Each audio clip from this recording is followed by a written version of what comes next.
I just have one quick question. You know, we hear that maybe 1,000 times a day, and if we didn't, I think each and every one of us that would concern us, because that's what we're there for. Okay. 3.5 years ago, I was conducting aerodynamics research at a wind tunnel, and through that research, we were able to significantly enhance the capabilities of wings. The machine shop was integral to that process because I had to basically build and then test and build and test and build and test. Our project this semester is an automatic guitar tuner and player. So we have 6 servo motors down here that are in charge of plucking the strings, and 6 servo motors up here attached to tuning attachments, which automatically turn the pegs for you. We're absolutely convinced in engineering that the bulk of the creativity for these things comes from the engineering innovations that occur because of people having exposures to places like the machine shop, where they can see this sandbox of creative capability.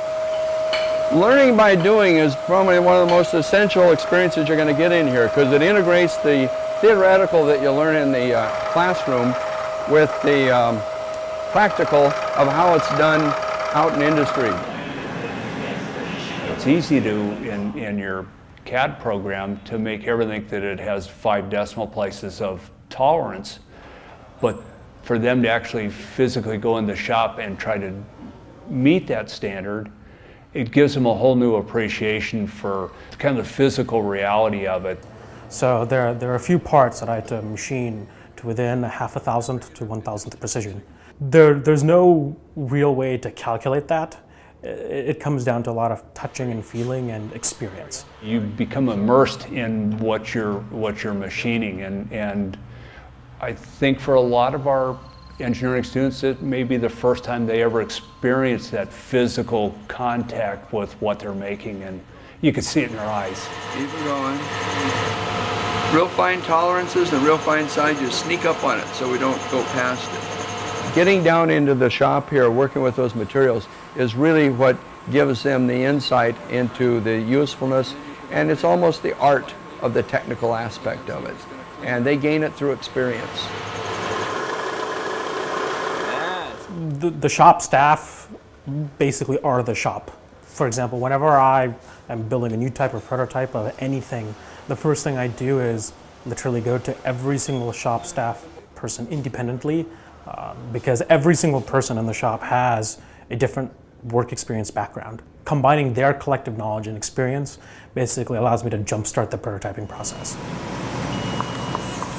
I think what really sets our program apart is the intangible. It's the mentoring of the technical staff, their desire, their will to want to give back, want to take green engineers that maybe have never had a screwdriver in their hand before and show them this world of the physical.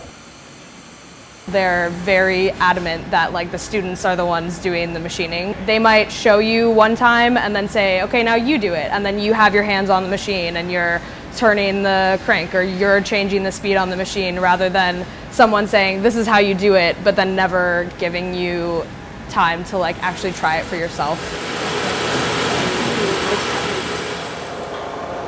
All right, let's see what you got there.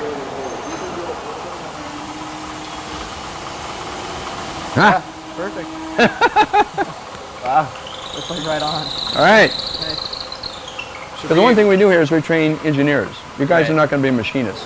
So we're training you how to make parts, so that when you design parts, you have a really good concept of how stuff is manufactured. So you can design it so it's manufacturable for cost, time, and efficiency. Whether or not you actually go on to do that on a daily basis, that experience changes the way you think.